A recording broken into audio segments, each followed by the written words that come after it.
Ambavyo mnafahamu vijana kadhaa wa Kitanzania walikamatwa katika mazingira tofauti kuanzia tarehe 27 mpaka tarehe 2-3 hivi, wengine 4, na kuhifadhiwa katika vituo kadhaa vya polisi vikiwemo Oysterbay Police Station na hatimaye kuletwa mahakama ya hakimu mkazi Kisutu na kushtakiwa kwa makundi na mashtaka ya kula njama ya kutenda uhaini pamoja na uhaini wenyewe, na walifikishwa mahakamani. Kundi la kwanza tarehe 7 mwezi wa 11, kundi la pili tarehe 8, na nafikiri kundi la tatu tarehe 9. Kwa kuna makundi kadha wa kadha. Leo hii kundi la hao washtakiwa wako jumla 92, wakiongozwa na dada anaitwa Pauline Liza Palangio na wenzake 91. Kesi yao iliitwa leo kama nakumbuka, na wao walifikishwa mahakamani tarehe 7. Hao nilisema Pauline Liza Palangio pamoja na wenzake 91. Mara kwanza walikuwa 76 and then baadaye wakaongezwa 17 na kuwa jumla ya watu 92-93 hivi. Kwa shauri lao lilikuwa limekuja leo, limeitwa leo mbele ya mheshimiwa hakimu anaitwa Makube, hakimu mkazi mfawidhi. Tumeingia mahakamani na tumefanya process za kisheria zikiwemo kuuliza status ya upelelezi, na kwa bahati mbaya upelelezi haujakamilika.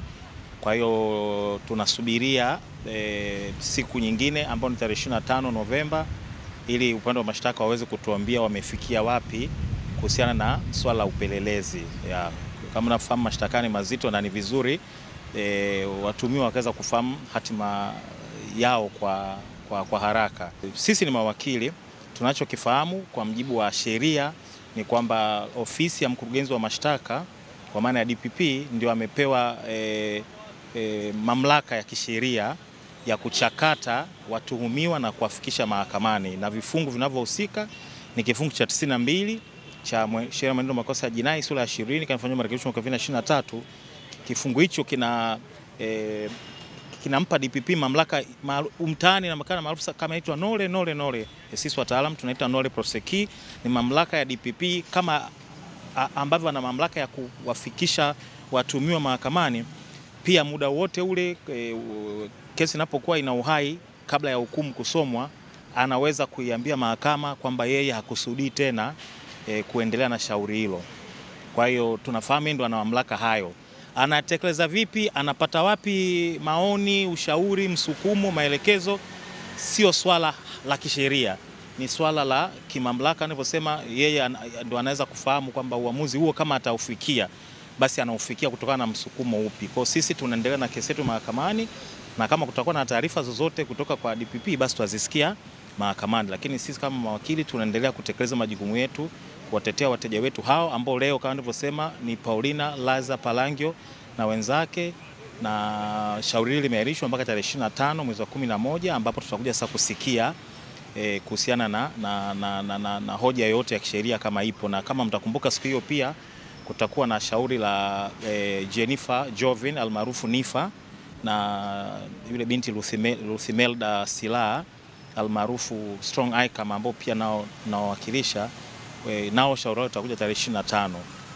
Kwa tarehe 25 tutafahamu iwapo kuna chochote DPP amekifanya. Kwa maana namba moja kwetu muhimu zaidi ni kukamilisha upelelezi ili hatua za kuendesha kesi ziwe zimekamilika, na kama nilivyosema, kama yeye kwa kutekeleza mamlaka yake chini ya kifungu cha 22 ataona amepata msukumo, maono, maelekezo, basi atakuja kuiambia mahakama, lakini mahakama itakacho rekodi ni kwamba DPP hakusudi tena kuendelea na kesi chini ya kifungu cha 92. Ndicho kitakachoandikwa mahakamani, ndicho kitakachosomeka katika rekodi milele yote, na sisi ndicho ambacho tunakisubiri.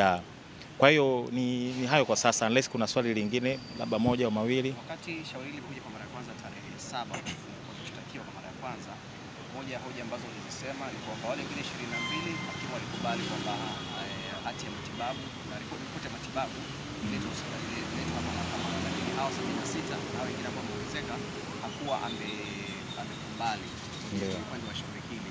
Ndio. Je, mmefikia wapi hatua za kisheria ambazo mnapanga kuchukua? Kama nilivyosema kwa niaba ya Pauline Palangio pamoja na wenzake 91 tulikuwa tumejiandaa kwa ajili ya kutoa hoja kadhaa za kisheria, hasa katika makundi mawili. Kundi la kwanza kusisitiza kwamba kwa maoni yetu mashtaka yale yana mapungufu ya kisheria na yanapaswa kuwa process kama mashtaka kama hati yenye mapungufu ya kisheria, lakini pia tunataka kusisitizia hoja ya kwamba watu hawa walituarifu sisi mawakili, nikiongozwa na mimi wakili wao kiongozi, kwamba walitendewa ndivyo sivyo.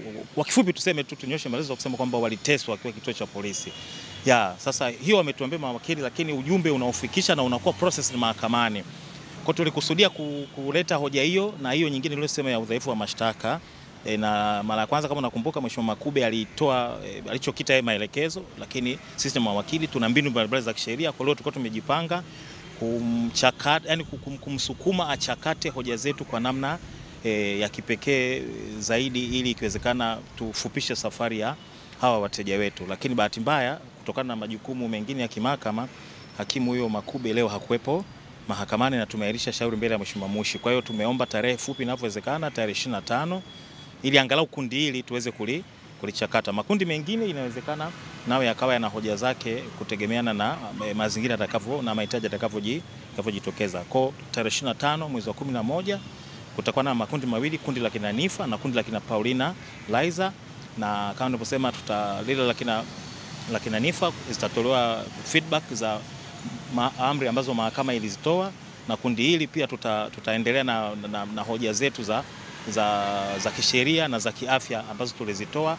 na kama kutakuwa na taarifa ziada basi tutaipokea na tutaichakata kwa mujibu wa sheria. Kama nilivyosema, kama kutakuwa na swala lote ambalo linazunguka mamlaka ya mkurugenzi wa mashtaka kufuta kesi chini ya kifungu cha 92 cha sheria ya maendeleo makosa ya jinai, ni prerogative yake, sisi wala hatumwingilii. Kama nilivyosema, sheria inasema yeye ndio mwamuzi wa mwisho, na narudia tena, mahakama itakapo rekodi chochote itarekodi kwamba mkurugenzi wa mashtaka hana nia ya kuendelea na kesi yoyote. Yaliyotokea huko mahala kokote kuwayo, hayo yatakuwa ni masuala ya DPP mwenyewe, ambayo wala hata yaleta mahakamani kwamba nimefuta kesi kwa sababu ya hoja hii au ile. Hapana.